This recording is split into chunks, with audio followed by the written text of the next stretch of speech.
Olá, chegou a hora de você ficar muito mais informado. Confira os destaques desta edição. Possíveis mudanças na Previdência têm deixado muita gente preocupada. Cresce o número de mulheres que tentam entrar com drogas em presídios da região. Tratamento com fotodinâmica pode acelerar a cura em pacientes com câncer. Saiba sobre os perigos que envolvem a automedicação. Aumenta o número de adeptos aos tratamentos do tabagismo. E veja também. Você está se preparando para o Enem, para o vestibular? Você quer saber técnicas de redação? Não perca hoje aqui no Repórter Setorial, o professor Ricardo Estevão, especialista, membro da Academia Pindamonhangabense de Letras. Ele vai dar dicas importantes para a redação no vestibular e no Enem. Não perca e avise seus amigos aqui no Repórter Setorial hoje. Você confere essas e outras informações agora.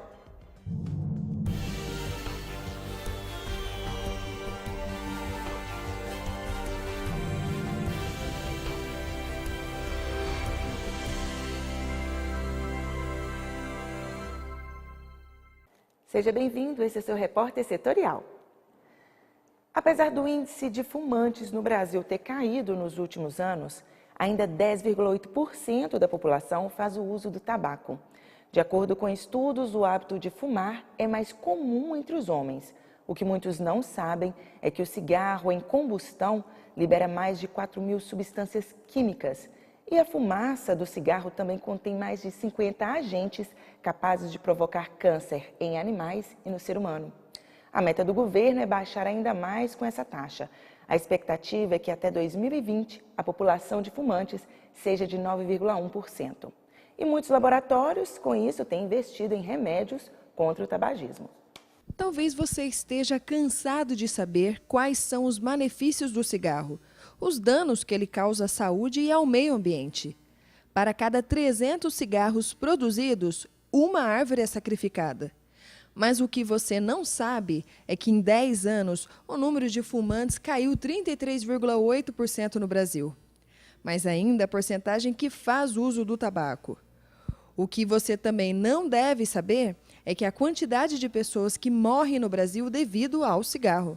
Ainda mata muita gente, né? Então, no Brasil, em torno de 200 mil pessoas por ano morrem e no mundo, em torno de 5 milhões de pessoas ainda morrem por causa do fumo. Mas tem muita gente que já parou e voltou. São Francisco, há quanto tempo que o senhor fuma? Há uns mais de 30 anos. Já pensou em parar de fumar? Eu parei uma vez, mas voltei pior. A doutora Vanessa explica o porquê, seu Francisco. O cigarro ele é composto por 4.700 substâncias, dentre elas a que causa a dependência, que é a nicotina, e também as que causam o câncer. A nicotina, o efeito dela é a constricção, ela contrai. Então ela contrai os vasos, por isso é que a pessoa pode ter um derrame pela contração dos vasos de veias artérias cerebrais. Ela pode prejudicar os vasos dos membros inferiores, né? E aí a pessoa tem esses problemas de circulação, mas tem a parte dos solventes, as outras substâncias que podem levar ao câncer. Então pode causar o câncer de pulmão, que é um câncer muito agressivo, que pode dar metástase, o câncer de boca, que inclui laringe. Então, os malefícios do cigarro, eles são inúmeros. As pessoas que não fumam diretamente também correm sérios perigos. Os chamados fumantes passivos, quando comparados a grupos que não possuem contato com o tabaco, possuem o mesmo risco, aumentando o desenvolver câncer de pulmão e doenças cardiovasculares e respiratórias como a asma e a pneumonia. As pessoas que não fumam, mas que elas convivem com o tabagista, elas também são muito prejudicadas.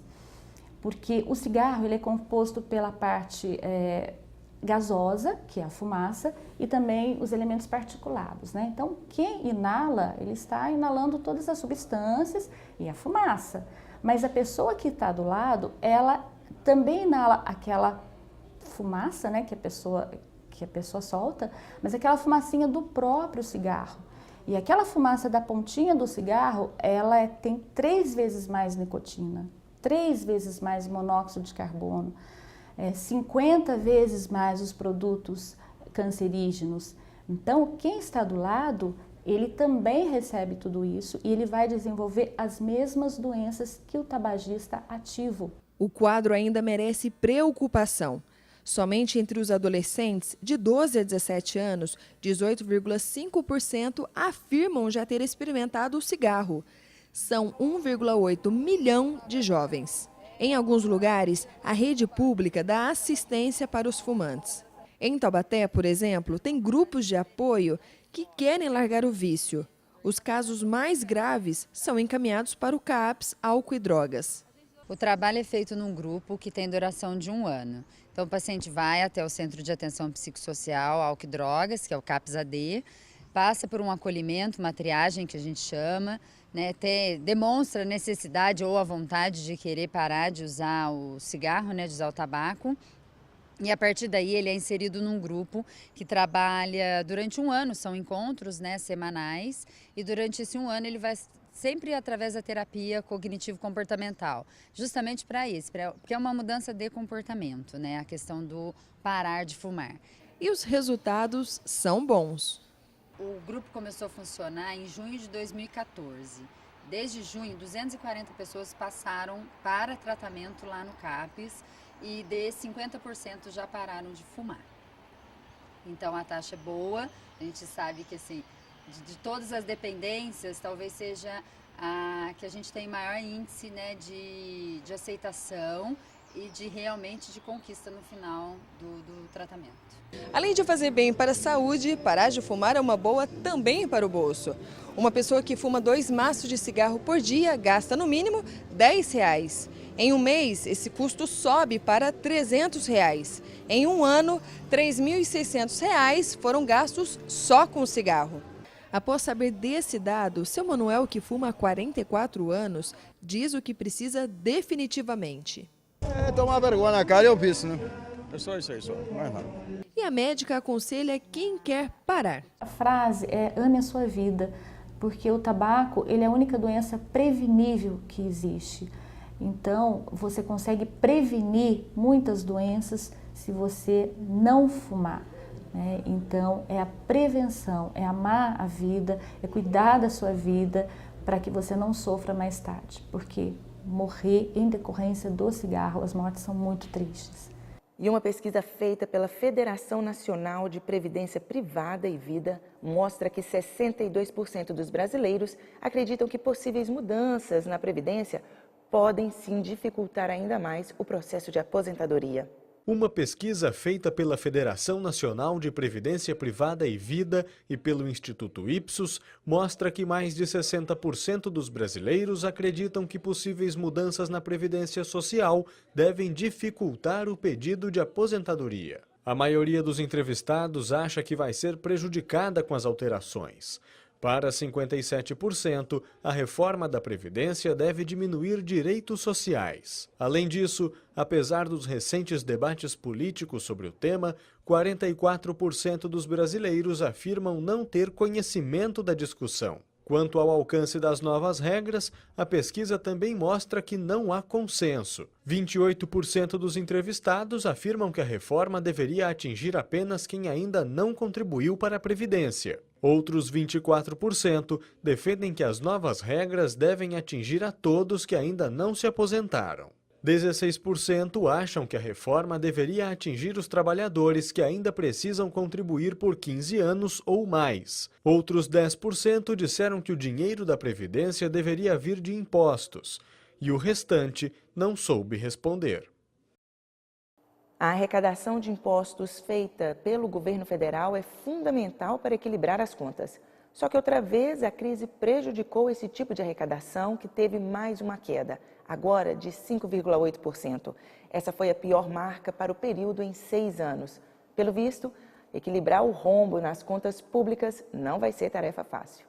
Em julho, a arrecadação de impostos e contribuições federais somou 107 bilhões e 410 milhões de reais, Os números representam uma queda de 5,8% em relação ao mesmo mês do ano passado. Os dados são da Secretaria da Receita Federal. No acumulado dos 7 primeiros meses deste ano, a arrecadação totalizou 724 bilhões. Comparado ao mesmo período do ano passado, a queda real é de 7,11%. Mas, mesmo com resultado negativo, os dados do Fisco mostraram que a queda na arrecadação tem registrado melhora. Na parcial do primeiro trimestre, a queda real de arrecadação estava em 8,19%. Nos meses seguintes, a retração ficou menor, chegou a 7,91% em abril, 7,36% em maio e 7,33% em junho. Na parcial dos 7 primeiros meses do ano, atingiu 7,11%. E uma PEC que está para ser votada já tem conquistado muitos brasileiros. Isso porque ela pretende diminuir o número de senadores e deputados federais. A intenção é reduzir os gastos públicos e proporcionar uma eficiência a mais nos trabalhos. Caso essa PEC seja aprovada, a intenção também é diminuir o número de cadeiras na Assembleia Legislativa.